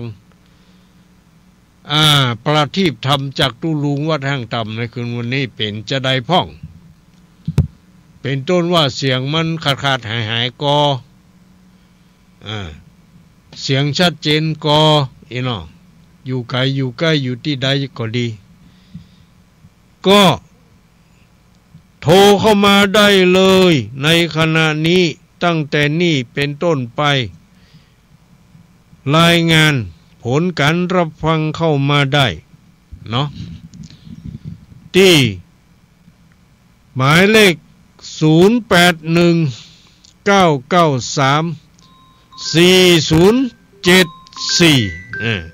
เอาละมาละเนาะมาละเนาะมีไหนเฮียโอ้ยอัลโหลฮัลโหลอัลโหลโลว่าจะได้อันนี้แม่สีกูเนี่ยกันนี่ไผนี่เจ้าชัดเจนดีเจ้าน่ะกะจำเสียงได้เนาะเจ้าว่าจะได้ฝนตกกอมันตกพ่อเจ้าฮ้อนอยู่เนาะฮ้อนเจ้าต้องเพศตกแต่ว่าแต่เจ้าก็เย็นอยู่ตกตะคืนรับฟังเสียงเจียวเสียงใสยังได้ประทุกระกักขาดหายก็คืนนี้ขาดมาหายหรือว่าชัดเจนนี่เจ้าดีละสถานีดารุณีเจ้าของคุณโยมดารุณีเนาะไปไกลเนาะจะเป็นกำลังใจให้ตุลุงแน่ขอบใจอนุโมทนาให้ตุลุงสุขภาพแข็งแรงแน่สาธุจ้าแม่ศรีกุลโทรมาโทรมาสายที่1เนาะเจ้าอนุโมทนาสาธุเด้อเอาสาย2มาแล้วมีไหนอ่ะเข้ามาให้ไหมโลเจริญปอนเจ้าเจริญปอนว่าได้จักก็ไผดิเด้อเสียงมันเป็นจะได้นี่ว่ามันก็มาฮะเอาแม่อินโอ้ยจำได้แล้วบอกว่าขาเครียดแม่อินเสมอมืดนี่ข้างล่างเป็นจะล่มนี่ยังก็วัดฝนตกมืดบ่เดียวนี่จะล่มนี่บ่เดียวนี่นะเจ้าดีกะมันจะจุ่มเย็นเลยเนาะเฮ็ดทอมมันจะออกโลดได้กินแล้วก็ใช่มั้ยเลยได้กินไม่ที่ไหนเขารู้ว่ากันได้กินอยู่ได้กินอยู่แต่คนไปมันได้นี่ได้กินละคนไปได้มันได้กินมีสตังค์ซื้อเอากะแป้งหมกะไม่ขายนะกะเมื่อก่อนเขาว่ารีบไม่ไหนไม่ไหนเขาก็ไล่ดับเนี่ยบ่ได้กินเฮ็ดทอมเลยบ่ออกเนาะได้กินละกินแล้วเขามาตานมาฮื้อแล้วในข่าวอยู่โลทีนี้มันได้กินไปหน้าก็ได้กินอยู่ก้าเนาะบางคนเพื่อจะได้กินอ่ะครบแตกฝุ่นออกม่องมันแก่อนุโมทนาสาธุแม่อินแม่อุ้ยอินเสมอมาแล้ววางเรดิโอนะเจ้าภาษาที่2ฟังจากฐานีแม่วางเรดิโอเนาะขอบพระคุณเจ้าของฐานีโดยเนาะที่เพิ่นก็สัญญาณมาอีก1เจริญปอนครับไว้เจอครับแม่รัตนาสังคำพันบ้านปงน้องมาแล้วเวียงปะเป้าว่าฟังน่ากะคนได้นี่เป็นเรื่องเนาะกะเป็นเรื่องกะเนาะขนาดแก้ผ้าใส่อย่างไรก็ได้นึกอดได้เนาะอดได้อดได้เป็นดีอดได้เป็นยามีพญาแปรปืนอีหยาเนาะกับโบราณเพิ่นว่าได้เป็นเรื่องเนาะอดบ่ได้ก็เป็นเรื่องครับบ่เป็นพระอริยะเจ้าโลกผู้สำเร็จมรรคผลแล้วถ้าเป็นสมมุติที่สงเฮาบ่ฮู้ไหนเนาะแม่นครับมันสมมุติที่สงนี่เนาะมันใจอริยะสงเฮาต้องแยกแยะเนาะอันนี้ก็เหมือนกันตนดีก็มีตนบ่ดีก็มีก็เฮาก็ไว้ตนดีนะกะเนาะตนบ่ดีเฮาบ่ไว้ก็ตาก็จะไปเหมาเอาหมดไผว่าสักเทื่อ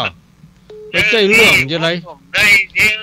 หมดก็ได้เนาะไปได้จะได้นี่ต้องเลือกกะเหมือนเขากินข้าวเนี่ยกะ อาหารอะไรดีเขาก็กินไปอันที่บดีเขาก็เว้นเหี้ยเอกอะเนาะครับผอืมอ๋ออนุโมทนาสาธุเนาะครับไว้สาครับพ่อบุญธรรมอยู่ดีมีสุขเอาสายต่อมามีกฎจามาแล้วเอาเจริญปอนเจ้ากับไว้สาเจ้าตุลุงวัดทางตามเจ้าแม่สุเกศศิลปรสีเตี้ยมันหงละปุ่นเด้อปุ่นเนาะเจ้าฟังชัดเจนดีเด้อขึ้น98.75วัดห้วยต่องซักนะเจ้าว่าห้วยต่องซักเนาะแม่ฟังชัดเจนดีเนาะชัดเจนดีเจ้าทุลุงแต่ดีละได้ฟังธรรมได้ฟังนิทานกับทุลุงก็มาเข้ารายการนะเด้อแต่ดีละเนาะเจ้าเป็นคติสอนใจเนาะเจ้าเป็นคติสอนใจอากาศเนาะเจ้าทุลุงขอทุลุงมีสุขภาพสมบูรณ์แข็งแรงเด้อเจ้าทุลุงเจ้าเช่นเดียวกันเนอะแม่ก็ขอให้มีสุขภาพดีแข็งแรงเนาะเจ้ากับไหว้สาเด้อทุลุงวัดนางตามเจ้าสาธุสาธุเจ้าสาธุอนุโมทามิอยู่ดีมีสุขนี่มาแล้วเนาะแม่สุแก้วต่อมามีมาอีกเจริญปอน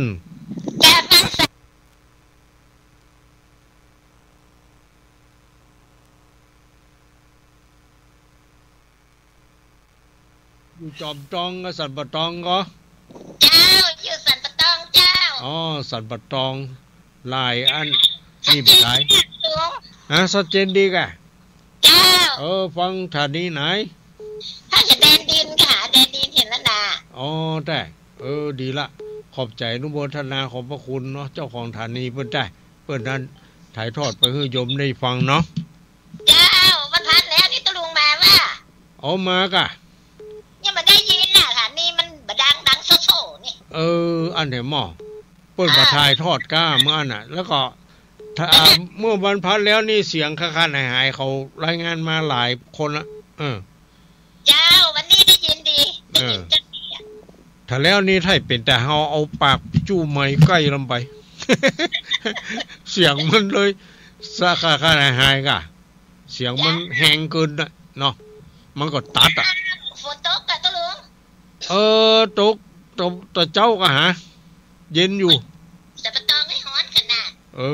สักวันกับมันจะตกอยู่เทวดาเพิ่นกับว่าแบ่งสรรปันส่วนอยู่ตะลุงอยู่ดีมีสุขแม่สีทอน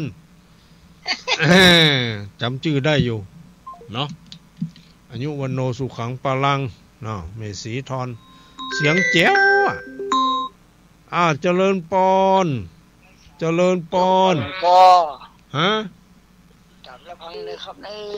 เสียงชัดเจนครับอยู่จังหวัดน่านเนาะปอเนาะปอนันประเสริฐปอนันแดงน้อยจังหวัดน่านครับปอนันประเสริฐจังหวัดน่านมาแล้วบอกว่าชัดเจนดีว่าอย่างนั้นเนาะครับของตีสถาวิเลโอเทียน102.5นะ102.5เนาะของโยมดารุณีครับตลุงดีละป่อเนาะใจให้นะครับในของตลุงได้อยู่ดีมีสุขเป็นคนลุงใส่กระดูกกระดานต่อไปรักษาความดีในตลุงครับเจริญพรเนอปนหนานประเสริฐก็เหมือนกันขอให้เป็นลุ่มโพลุ่มไส้ของลูกหลานไปเมินเนอสาธุอายุวันโนสุขังปาลังอยู่ดีมีสุขอันนี้ก็ปนหนานประเสริฐเนาะเพิ่นก็เป็นแฟนประจำ FC โทรมาทุกครั้งในจักรตุลุงจัดรายการสายต่อมาสายต่อไปว่ายังได้มาแล้วบ่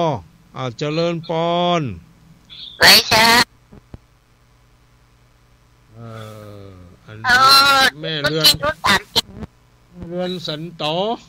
จ้าจำเสียงได้อยู่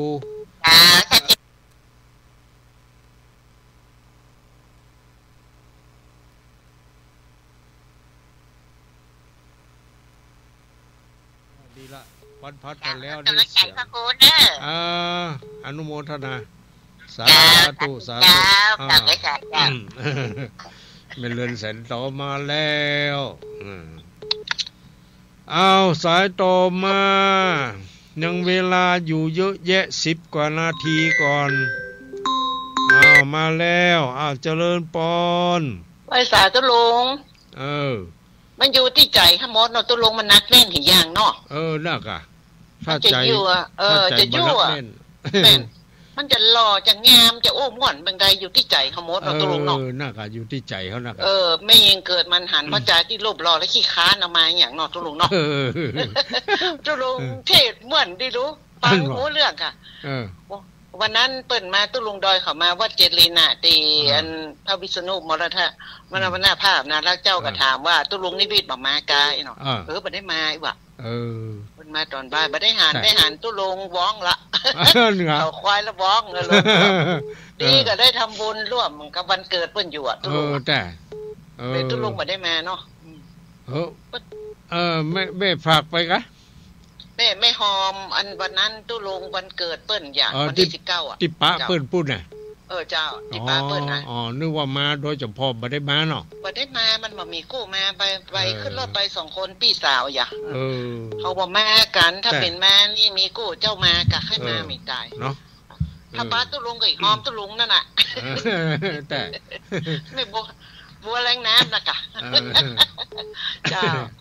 กะไว้สายเนี่ยม่วนที่ตุลุงเทศอ่ะได้ฟังได้เนื้อได้น้ำตัวฟังหูเรื่องเจ้าฟังหูเรื่องเนาะเจ้ากาไปสารนะเจ้าถึงแม้จะเป็นทำไทยเนาะทำไทยนี่ก็ฟังง่ายดีเลยเจ้าเนาะกะข้าเจ้าจะเป็นคนไทยอ่ะฟังหูเรื่องกะฟังหูดีเหรอเจ้าอนุโมทนาเนาะเจ้ากาไปสารอนุโมทนาสาธุเจ้าคุณกะวันพัดหน้าวันที่29กะเจ้าก่อนรับฟังกันต่อไปเนาะเจริญพรเนอเอามาแล้วสายนี้เจริญพรนมัสการเจ้าเจริญพรไผ่จ้าฮะอันนี้ตุลุงตุลุงน้อยเขาเจ้าตุลุงห่างตำนะเจ้าวันนี้ห่างตำเนาะห่างตำกะเจ้าฝนตกก็ทันบะตกเหรอเวลานี้บะตกแต่เย็นอยู่อากาศเย็น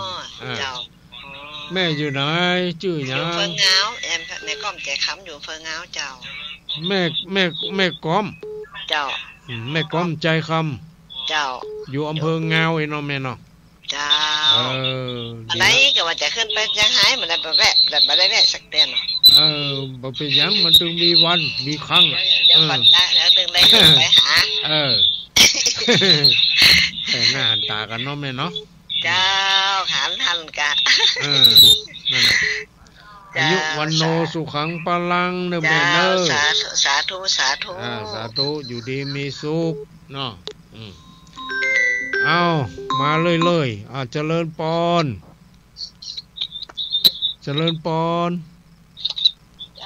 ไม่เห็นจ้าเสียงก้อยแต่ว่าแม่นิตยาบ้านหนองห้าตำบลพระบาทลำปางเจ้าแม่นิตยาบ้านหนองห้าตำบลพระบาทจังหวัดลำปางเนาะแม่เนาะเจ้าตีตุลุงมางานศพวันนั้นนะวันพัดก่อนนั่นแหละแต่บ้านแม่กันหิมนี่แล้วกบหยาติดหยาเขาเนาะแล้วได้ปะกันก่อนได้หันกันก็ไม่ได้ปะอย่างสักกรรมมาไปใจของหมูตุลุงมาหรอแต่วัดแต่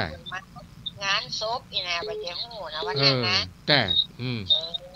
กูคืนก็ไปเนาะคืนนั้นบอกไปสักกำนี่เนาะคนนักคนหลายเนาะไปงานข่าวดำมาเหมือนกันได้ฟังหน่อยเดียวแต่การก็พอจะจบไปอย่างละแต่บอกเป็นยังเนาะตันได้ฟังอยู่จะรอฟังอยู่เนี่ยเด้ออนุโมทนาเนอแม่สาธุเป็นลมโพลมไส้ของลูกหลานไปบนเมินนานๆ อ้าวนี่ก็แม่อยู่ลำปางมาแล้วอ้าวสายต่อปามีกอว่าจะได้เอาแม่ปิดก่อนเนอะคนอื่นเข้ามา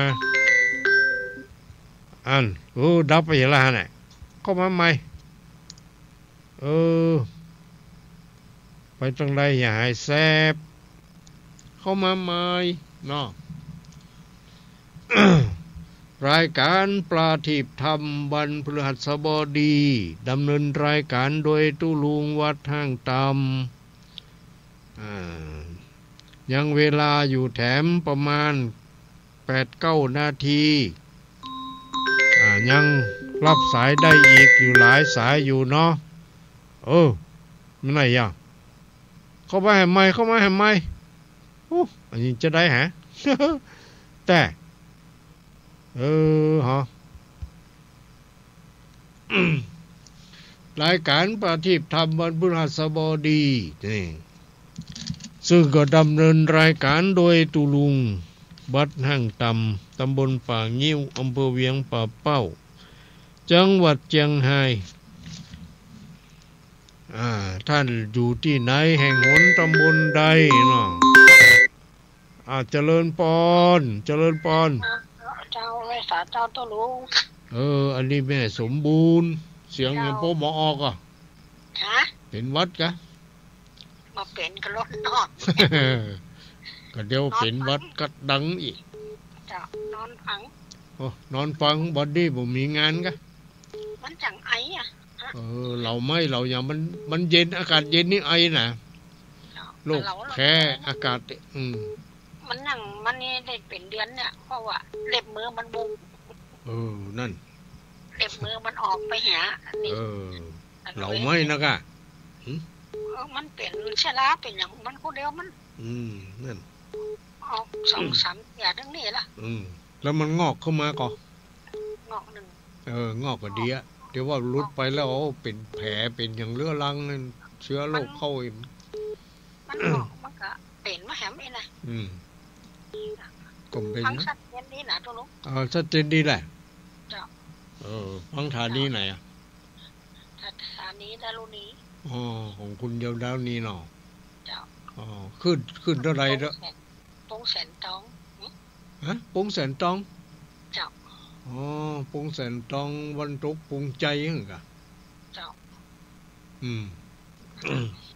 บ้านเก่าแม่เขาอยู่ฮะน้องเขาอย่างก็อยู่ฮะปงใจฮะเลยใหญ่ไปดูอย่างจังไกพวกน้องแม่เอาแม่เขามาอยู่ตัวเขาไว้กะเขาเป็นพี่ไอ้เก่าบนโลกแม่เพิ่นจังเป็นห่วงเขาไว้กะเขาก็เลยมาอยู่ตัวเหียแล้วเพิ่นก็ซ้ำมาเสียกับเขาเนี่ยอายุ88เมื่อปี2555กะอย่างเนี้ยจำมาได้เขานั่งมาเต่าเปิ้นเด้เนาะนั่นกะเต่าเด้เขากำลังเป็น76เนาะ76กะขนาด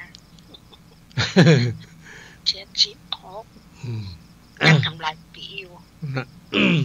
เปิ้นได้88นี่เปิ้นยังแข็งแรงเป็นอย่างอยู่นะเปิ้นยังแข็งแรงเป็นอย่างอยู่ที่อยู่ไปไหนถ้ามันแบบเจ็บหัวเข่าก็บ่มีที่เจ็บที่ไหนนะมันใจมันมาเมินแล้วมันก็ยากับมือก็ลดกำลังนะกะมันเสื่อมไปต้องได้เปลี่ยนเตี้ยวไปไกลมันเตี้ยวก่อนนั่นกาดเตี้ยวเลี้ยงงัวได้9 ปีแล้ว9 ปีขึ้นดอยร้อยโหยน้ำใจมันมานักลำไปนั่นกะมันก็เสื่อมไปเป็นธรรมดาไปแถวหม่อนพญาแจบ่ไหนหัวไปวัดดอยบ่ไหนจ้ะดอยไปจังนั้นน่ะใจหนักลำฝนมันตกอ่ะมันตกเจ้าแต่เย็นอยู่เนาะฮ้อนกะเย็นฮ้อนเปิดพัดลมอยู่เดี๋ยวนี้เปิดกะฮ้อนอยู่ เป็นเนี้ยมันก็ตกตรงอื่นพ่องกะมันก็ตกอยู่เทวดาประกอบแบ่งสรรปันส่วนอยู่ตัวลงสบายดีเนาะก็อย่างนั้นเรื่อยๆตลาดใดที่มันบ่ยุบบ่นอนหมอนนอนเสือเฮาถึงต่อสู้ ถึงเป็นหยังบ่ใครคือมันนอนไหนใครคือมันนั่นน่ะนั่งไหนเฮาบ่เอาใจกับมันเกินไปคือมันอยู่ด้วยกันได้น่ะเฮาบ่คัดค้านมันน่ะอย่างเฮาเป็นหมื่นที่มือที่หน้ามันเดียวมันก็มีอยู่มีน้อยๆเฮาก็ว่าอยู่ด้วยกันเราไม่ต่อต้านเราไม่ขัดแย้งกันฮะไปเฮือฉีดวัคซีนจะฉีดแถมก่อนนี่โอ้ปอละยังละเบาละนั่นแหละที่อุดหึงที่เขาตายกันดังนักนะเขาว่าเกี่ยวด้วยวัคซีนน่ะนั่นน่ะอันจะเป็นก็ได้เนาะของมันแน่แล้วมาที่แล้วมานะนั่นน่ะมันเฮาก็บ่ฮู้แท้เนาะก็เฮาว่าบ่ได้ก็ปล่อยมันกะดูมาสิแล้วพออย่างได้2เข็มมันเนาะพอดีอันเอาแล้วแม่จะหมดเวลาละเนาะจะได้ก็ดีก็ขอขอบใจอนุโมทนาเจ้าของฐานีทุกฐานีที่ได้ก็สัญญาณถ่ายทอดไปให้แก่ญาติโยมทั้งหลายได้ยินได้ฟังและขออนุโมทนาสาธุกับญาติโยมที่ใฝ่ใจในการพระธรรมคำสอนได้โทรเข้ามาแจ้งผลการรับฟังเข้ามาอยู่ไกลอยู่ใกล้อยู่ที่ใดก็มาก็ขอขอบใจอนุโมทนาทุกคนทุกท่านขอความสุขสวัสดีจงบังเกิดมีแก่ผู้ฟังทั้งหลายทุกคนทุกท่าน